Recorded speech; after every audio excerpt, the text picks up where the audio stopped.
Oh, hello there. I'm just preparing myself before proceeding into the filming session. But before we go to the main event, let me give you some of the things that you need in order to make a film. A camera, creatively built with a tripod and two rubber bands to hold the camera. A microphone, and the most important thing for the whole process, this book. And now you've known all the gear to make a film. Let's go to the main event.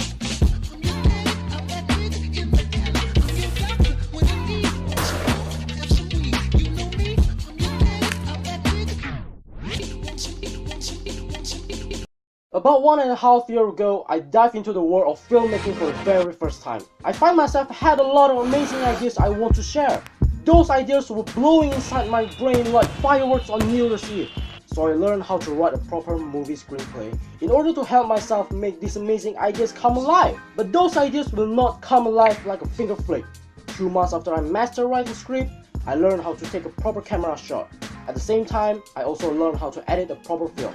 And it goes on until now. The thing about filmmaking that people always miss out is to always learn and practice no matter what your condition and your time is. Filmmaking for me is a sacred and brutal thing. People with different mind and idea are working together to create a beautiful piece of art called film. At the same time, it is brutal because you have to outshine everyone to make it to the next step. Filmmaking is kinda like sports. Do you want to reach one spot and stay there? Or you want to work hard and work smart to be the best? The time lapse of being a filmmaker is endless.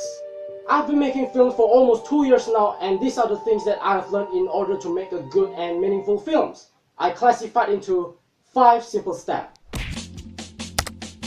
To make a good film, you must have the most important part of making any film: an idea. I believe idea comes from your surroundings, but something you need to remember is you need to make it as authentic as possible, something that can benefit other people. Make films that matters, but to make it more interesting, you can put in some entertainment.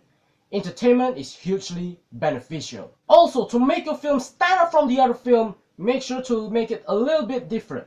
Remember, a little bit different is better than a little bit better.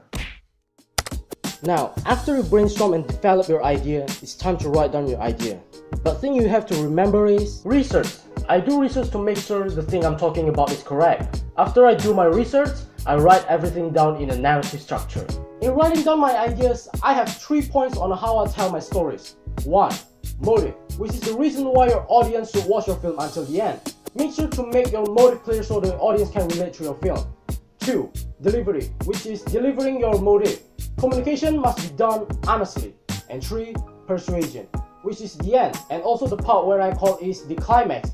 At this point, it is super important to leave your audience some emotions.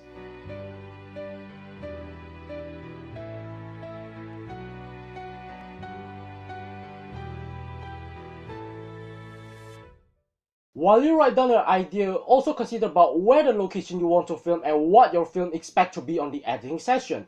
To prevent those things ruin my film, I usually make a shortlist. Writing a shortlist is really important because there's a bad habit that filmmakers have: location sickness, which is when we are persuaded by something that we think looks beautiful, but truthfully, it doesn't really make sense with the idea you are filming. You have to put your idea first. The idea is the king and others are slaves, so it is super important to stick with a shortlist. When it comes from turning your ideas into a film, it is easier to have yourself another filmmaker with you. But if you don't have any, you can do it with my style. The static film style. Start to film your ideas bit by bit. You don't want to rush everything. Good films need process. Follow your short list.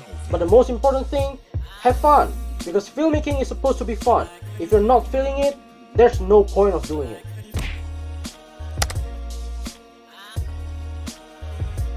The foundation of editing a film is to remain engaging with the audience. The editing has to be so good that it can be seamless. New filmmakers like to do rapid fire montages like this.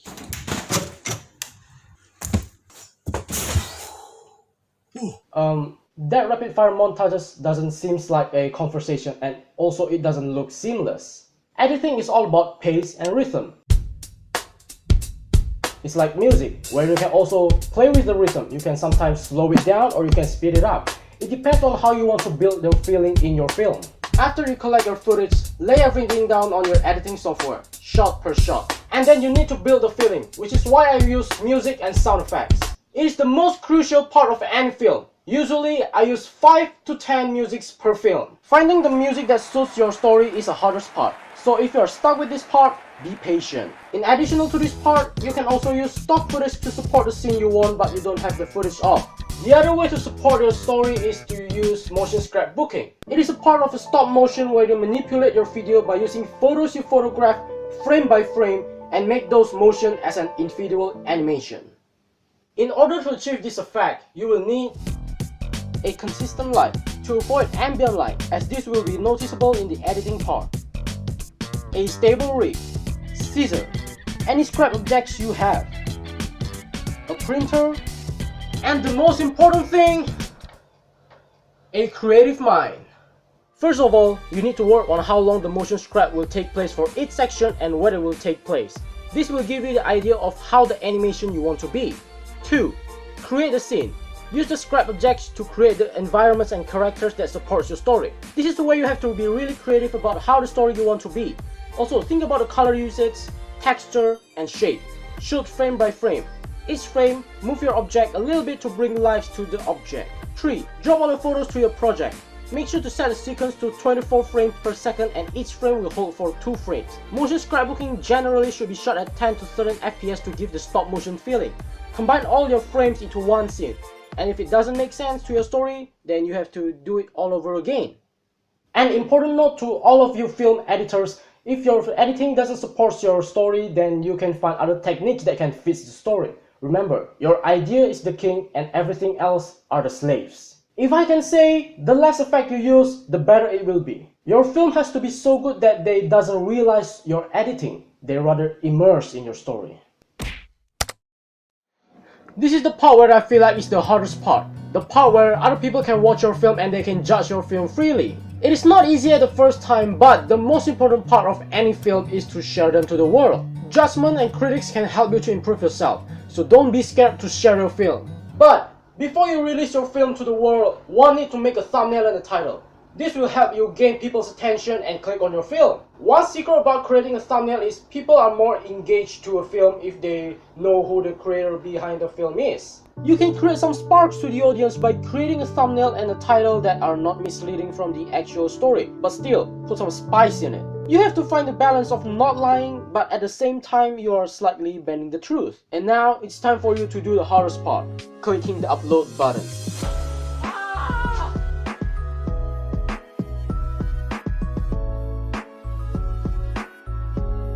To all of the toilet people who stay until this second, I hope I can give you some of my knowledge and I hope you enjoy this video. If you want me to make more of these kind of films, make sure to click on the subscribe button and don't forget to like this video. But other than that, remember to be good my toilet people, and I will see you again in a funny paper. Guess I don't need this script again. Woo! And peace!